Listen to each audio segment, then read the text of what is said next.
हिमाचल प्रदेश विधानसभा budget सत्र के चौथे दिन प्रश्नकाल में खूब हंगामा देखने को मिला। हमीरपुर भाजपा विधायक आशीष शर्मा ने देहरा विधानसभा क्षेत्र में बीते वर्ष हुए उपचुनाव में चुनाव आचार संहिता के उल्लंघन के आरोप लगाए और चुनाव के दौरान कांगड़ा बैंक से महिला मंडलों को लाखों रुपए बांटने की बात कही, जिस पर उप मुख्यमंत्री ने कहा कि अभी इसको लेकर सूचना एकत्र की जा रही है और केंद्र सरकार ने भी चुनाव के दौरान किसानों के खाते में पीएम किसान निधि के पैसे डाले हैं। ऐसे में महिला मंडलों को बैंक से पैसे डालने में कुछ गलत नहीं है, जिस पर काफी बवाल हुआ और विपक्ष ने सदन से वॉकआउट कर दिया।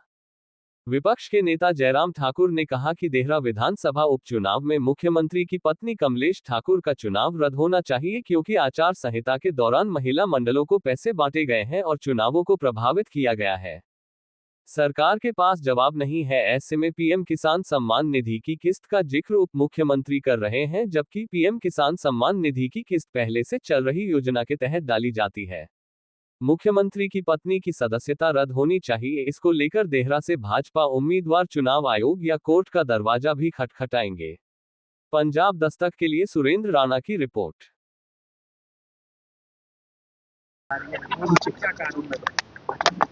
आज एक प्रश्न के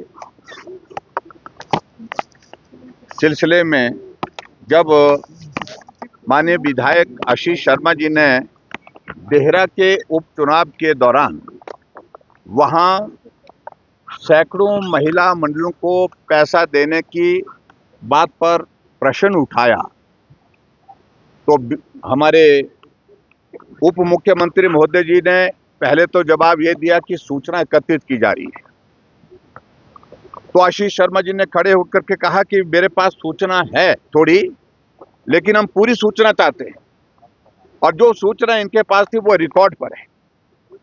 इन्होंने जानकारी दी बहुत सारे महिला मंडल को 50,000 1 लाख रुपए उनके खाते में, जब मॉडल कोड ऑफ कंडक्ट वहां पर लगा हुआ था, उपचुनाव हो रहा था और उस उपचुनाव में मुख्यमंत्री जी की धर्मपत्नी चुनाव लड़ रही थी, कांगड़ा सेंट्रल कोऑपरेटिव बैंक की ओर से वहां पर पैसा डाला गया और कोड ऑफ कंडक्ट लागू था। और सारी बात को मुझे लगता है कि सरकार को गंभीरता से समझना चाहिए। जब मॉडल कोड ऑफ कंडक्ट लागू है, उस दौरान कोई भी ट्रांजैक्शन बैंक से इस प्रकार से नहीं की जा सकती है, सिवाय सिर्फ जो स्थापित जो चली हुई योजना है उसके सिवाय। और उप मुख्यमंत्री बार बार इस बात को लेकर के कह रहे हैं कि आपने किसान सम्मान निधि डाली थी। किसान सम्मान निधि का कोई लेना देना नहीं है, क्योंकि वो योजना है, उस योजना में क्वार्टरली जो किस्त किसानों के खाते में डाली जाती है, उस पर कोड ऑफ कंडक्ट का इम्पैक्ट नहीं आता है, क्योंकि वो बिल्कुल जो है वो एक योजना बनी है, उसका शेड्यूल बना हुआ कब जो है पेमेंट खाते में डाली जाएगी।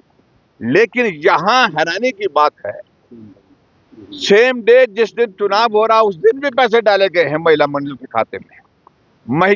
जानकारी मिली हमको कि महिला मंडल ने आग्रह भी नहीं किया किसी बात के लिए कि हमारे खाते में पैसा डालो, और ऐसा भी नहीं पाया गया है कि उन महिला मंडल को कोई विशेष किसी योजना के अंतर्गत या किसी विशेष कार्य के लिए वो पैसा डाला गया है।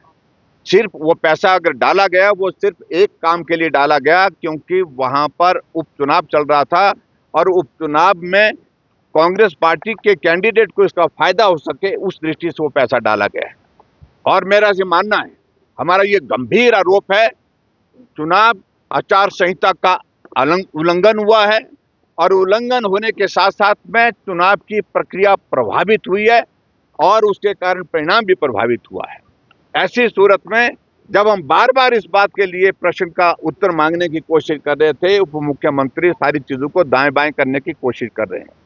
और आज जब इस सारे विषय को लेकर के जब सारे तथ्य जो है छुपाने की कोशिश हो रही है सरकार की ओर से, प्रश्न का उत्तर ठीक प्रकार से तथ्य पर नहीं दिया जा रहा है, ऐसी सूरत में भारतीय जनता पार्टी के विधायक दल ने उचित समझा कि हम सदन के बाहर वॉकआउट करके जो है अपनी बात कहेंगे। देखिए, इस सारी चीज को लेकर के हम जल्दी चाहेंगे। मैंने प्रश्न में सप्लीमेंट्री में खड़े होकर मैंने पूछा था कि क्या सरकार इसी बजट सत्र के अंतर्गत आप जवाब दे देंगे इस प्रश्न का, उसके लिए भी उन्होंने मना किया। मना नहीं किया, लेकिन उसके बाद जवाब नहीं दिया। लेकिन जहां आगे की बात आती कानूनी तौर पर इन सारी चीजों को एग्जामिन किया जाएगा। एग्जामिन करने के बाद आगे सारी चीजों को लेकर के पार्टी विचार करेगी। निश्चित रूप से ये तो अधिकार है, जिसने चुनाव लड़ा है उसके पास तो अधिकार है ही है। वो इलेक्शन कमीशन में भी कंप्लेंट कर सकते हैं और उसके साथ साथ में जो है वो इसमें इन्वेस्टिगेशन की प्रोसेस में एजेंसी से भी बात कर सकते हैं और कोर्ट में भी बात कर सकते हैं। Thank you please.